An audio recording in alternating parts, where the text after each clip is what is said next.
तो मैथ्स में quadrilateral chapter के कुछ कॉन्सेप्ट को समझेंगे। तो जैसा कि हम लोग का चैप्टर जब स्टार्ट होता है तो पहला टॉपिक आता है कर्व के बारे में। जैसा यहाँ लिखा हुआ है, बहुत सारे फिगर्स देख रहे हैं लेफ्ट साइड में और राइट साइड में हम लोग देख रहे हैं, उसका टाइप्स लिखा हुआ है। जैसे पहला फिगर को अगर हम लोग गौर करके देख रहे हैं, इस फिगर में ये सिंपल कर्व है। सिंपल कर्व का मतलब है कि ऐसा भी कोई भी पेन या पेंसिल उठा करके कॉपी में जब ड्रॉ करते हैं और अगर इस तरह से कोई भी लाइन को इस तरह से ड्रॉ करते हैं और एक दूसरे को क्रॉस ना करे, तो ऐसे कर्व को हम लोग सिंपल कर्व बोलते हैं। बट ये क्लोज नहीं है, बंद नहीं।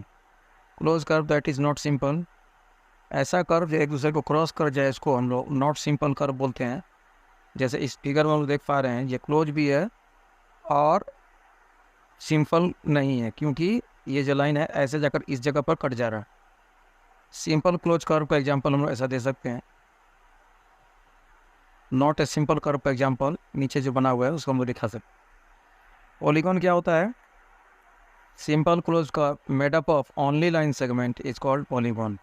कोई भी सिंपल क्लोज कर्व जो केवल और केवल लाइन सेगमेंट से मिलकर बना हो, तो उसको हम लोग पॉलीगॉन बोलते हैं। जैसे फॉर एग्जांपल सबसे पहले हम लोग यहाँ देख पा रहे हैं ट्रायंगल। सिंपल कर्व इसलिए कहीं एक दूसरे को क्रॉस नहीं कर रहा है और क्लोज भी है और केवल लाइन सेगमेंट से मिलकर बना हो, इसलिए ट्रायंगल एक हमारा पॉलीगॉन हो सकता है। स्क्वायर भी हमारा एक पॉलीगॉन हो सकता है। रेक्टेंगल भी एक पॉलीगॉन हो सकता है। इसी तरह से square, parallelogram, trapezium, kite, rhombus, ये सारा पॉलीगॉन का एग्जाम्पल। अब हम लोग साइड्स के आधार पर पॉलीगॉन को डिवाइड करते हैं। जैसे अगर किसी भी पॉलीगॉन का 3 साइड्स होगा तो उसको हम लोग ट्रायंगल बोलेंगे, और ये हम लोग बहुत अच्छे से जानते हैं, ट्रायंगल 3 साइड से मिलकर बना होता है। क्वाड्रिलेटरल जो होता है वो 4 साइड से मिलकर बना होता है, जैसे कि यहाँ पर हम लोग देख पा रहे हैं।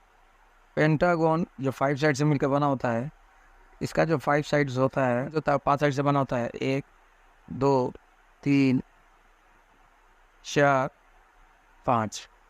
तो इस तरह से हम लोग का 5 साइड से बन के पेंटागन होता है। हेक्सागन 6 साइड का होता है। उसी तरह से 7 साइड को हम लोग हेप्टागोन बोलते हैं, 8 साइड को ऑक्टागोन, 9 साइड को नोनागोन, 10 को डेकागोन। और भी बहुत सारे पॉलीगॉन पॉसिबल है, तो हम लोग अब आगे देखेंगे। अब हम लोग पॉलीगॉन को 2 टाइप से डिवाइड कर सकते हैं। एक होता है कॉनकेव पॉलीगॉन और एक होता है कॉन्वेक्स पॉलीगॉन। कॉनकेव जो पॉलीगॉन होता है उसमें एक एंगल जो होता है वो 180 डिग्री से ज़्यादा होता है। फॉर एग्जांपल अगर हम लोग इस फिगर को देख पा रहे हैं, तो जो अंदर का जो एंगल बन रहा है वो 180 से ज़्यादा है, रिफ्लेक्स एंगल जैसा बिहेव करता है। तो इस तरह से हम लोग उसको कॉनकेव पॉलीगॉन बनेंगे। कॉन्वेक्स पॉलीगॉन क्या है? जिसका ईच एंगल जो है 180 से कम होगा। फॉर एग्जांपल हम लोग देख पा रहे हैं यहाँ पर बगल में एक फिगर है, जो भी एंगल है वो 180 डिग्री से सारा कम। अब पॉलीगॉन को हम लोग साइड्स के आधार पर ही और एंगल के आधार पर बांट सकते हैं। रेगुलर पॉलीगॉन, ऐसा पॉलीगॉन जिसका ऑल साइड्स और एंगल्स आर इक्वल होता है, उसको हम लोग रेगुलर पॉलीगॉन बोलते हैं। फॉर एग्जांपल इक्विलैटरल ट्रायंगल में जो देख रहे हैं फिगर में, इसमें साइड्स आपस में इक्वल होता है, तीनों साइड आपस में इक्वल होता है, और एंगल भी जो होता है वो भी इक्वल होता है। जैसे ये 60 डिग्री तो ये भी 60 डिग्री, ये भी 60 डिग्री। इसी प्रकार से अगर हम लोग स्क्वायर की बात करते हैं, ये भी एक रेगुलर पॉलीगॉन है। क्यों? क्योंकि इसका चारों साइड हमारा आपस में इक्वल है और चारों एंगल भी आपस में इक्वल है। 1 एंगल, 2 एंगल, 3 एंगल, 4 एंगल। तो इस तरह से हम लोग अगर 4 साइड क्वाड्रिलेटरल में अगर रेगुलर पॉलीगॉन खोजेंगे तो स्क्वायर मिलेगा। इसके बाद भी पॉसिबल है, अगर पेंटागन की बात करते हैं तो उसमें 5 साइड होता है, तो स्क्वायर के बाद का जितना भी पॉलीगॉन आएगा उसमें सब रेगुलर वर्ड जोड़ देंगे। जैसे ये पेंटागन हो गया, इसे 5 साइड इक्वल होना चाहिए और 5 गो एंगल जो बीच बीच में बन रहा है वो भी सब आपस में, इसको हम लोग बोलेंगे रेगुलर पेंटागन। इसी तरह से रेगुलर हेक्सागन, रेगुलर हेप्टागन बनता हुआ चला जाएगा। अब इरेगुलर पॉलीगॉन क्या है? वैसा पॉलीगॉन जो रेगुलर नहीं होते हो उसको इरेगुलर पॉलीगॉन बोलते हैं। दैट मीन जिसका ईच साइड या तो इक्वल नहीं हो या ईच एंगल आपस में इक्वल ना हो। फॉर एग्जांपल अगर हम लोग रेक्टेंगल की बात करते हैं, इसका ईच एंगल 90 हो जाता है। एक तो शर्त पूरा हो जाता है, बट दूसरा कंडीशन हमारा है ईच साइड इक्वल होना चाहिए, बट वो नहीं होता है क्योंकि अपोजिट साइड ही सिर्फ इसका इक्वल होता है इधर से इधर और इधर वाला का आउट। इसी तरह से रोम्बस की बात करते हैं तो चारों साइड तो इक्वल हो जाता है, बट ईच एंगल जो बनता है उसका वो इक्वल नहीं होता। तो इस तरह से ऐसे फिगर को हम लोग इरेगुलर पॉलीगॉन बोलेंगे। क्वाड्रिलेटरल, ऐसा कोई भी पॉलीगॉन जो 4 लाइन सेगमेंट से मिलकर बना होता हो उसको क्वाड्रिलेटरल बोलते हैं। जैसे फिगर में हम लोग देख रहे हैं ABCD, इसमें ABCD जो है वो हमारा वर्टिसेस है। जैसे यहाँ पर हम देख पा रहे हैं ABCD, ये हमारा एंगल्स के रूप में हो गया। साइड्स की बात करते हो 4 साइड हो जाएगा AB BC CD AD, और वर्टिसेस की बात करते हैं तो वो भी 4 हो जाएगा ABCD। तो इस तरह से हम लोग क्वाड्रिलेटरल के पार्ट्स को हम लोगों ने देखा।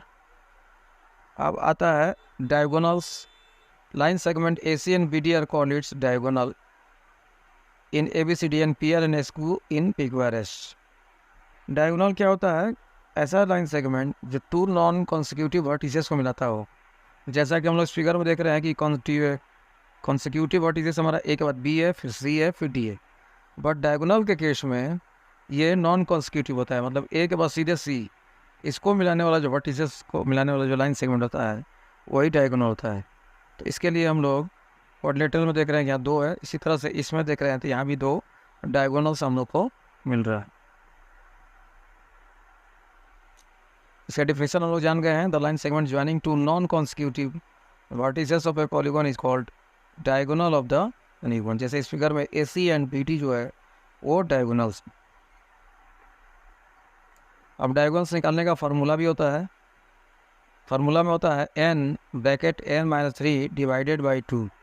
इसमें किसी भी पॉलीगॉन का हम लोग डायगोनल्स को निकाल सकते हैं। फॉर एग्जांपल अगर हम ले रहे हैं ट्रायंगल, तो ट्रायंगल में n का जो साइड होता है वो 3 होता है। तो इस फार्मूला में हम लोग डालेंगे n, मतलब जहाँ जहाँ n दिख रहा है वहाँ 3 पुट करना होगा, तो हो जाएगा 3 n के जगह फिर 3 - 3 और डिवाइडेड बाई 2। आगे जब हो जाएगा तो हो जाएगा 3 × 0 डिवाइडेड बाई 2, तो ये हो जाएगा 0। इस कारण से ट्रायंगल में डायगोनल पॉसिबल नहीं। इसी तरह से क्वाड्रिलेटरल में अगर निकालना चाहें, क्वाड्रिलेटरल का 4 साइड होता है, तो इस तरह से ये फार्मूला जो ऊपर वाला है n(n-3/2), वहाँ पर n के जगह 4 पुट करेंगे और -3 डिवाइडेड बाई 2, आगे सब करेंगे तो 4/2, तो ये 2 हो जाएगा।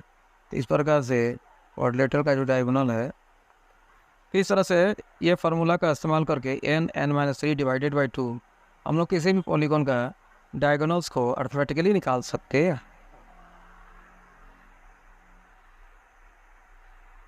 अब डायगोनल प्रॉपर्टी ऑफ क्वाड्रिलेटरल, हर जैसे कि हम लोगों ने देखा भी कि पैरेललोग्राम, ट्रेपेजियम, काइट, ये सब जितना भी क्वाड्रिलेटरल है सबका डायगोनल प्रॉपर्टी क्या होता है। तो पहले पैरेललोग्राम की बात करते हैं। पैरेललोग्राम का जो डायगोनल्स होता है वो अनइक्वल होता है, बट एक दूसरे को बाइसेक्ट करता है। मतलब कहने का मतलब ये जो होता है ये इक्वल नहीं होता है। AD एंड BC इक्वल नहीं होता है, बट इसका डायगोनल बाइसेक्ट करता है। मतलब कि OC = OD और OA = OB, ये डायगोनल प्रॉपर्टी ऑफ पैरेललोग्राम हुआ। दूसरा है रेक्टेंगल का। रेक्टेंगल में जो डायगोनल्स होता है वो इक्वल होता है और एक दूसरे को काटता भी है। तो इसका मतलब हुआ ये जो हमारा AD और BC ये 2 हमारे क्वाड्रिलेटरल है और दोनों इक्वल है, मतलब कि AD = BC हम लोग बोल सकते हैं। और साथ ही डायगोनल बाइसेक्ट करता है OC = OB और OA = OC। Diagonals of square, ये डायगोनल ऑफ स्क्वायर जो होता है वो इक्वल भी होता है, बाइसेक्टिव करता है और साथ में राइट एंगल पर कटता भी है।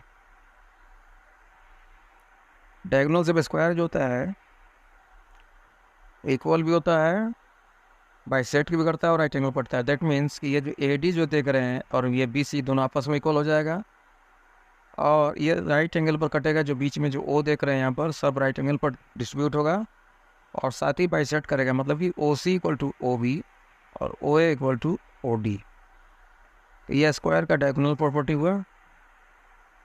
रोम्बस का जो डायगोनल होता है वो इक्वल नहीं होता है और डायगोनल जो होता है एक दूसरे को राइट एंगल पर कटता है।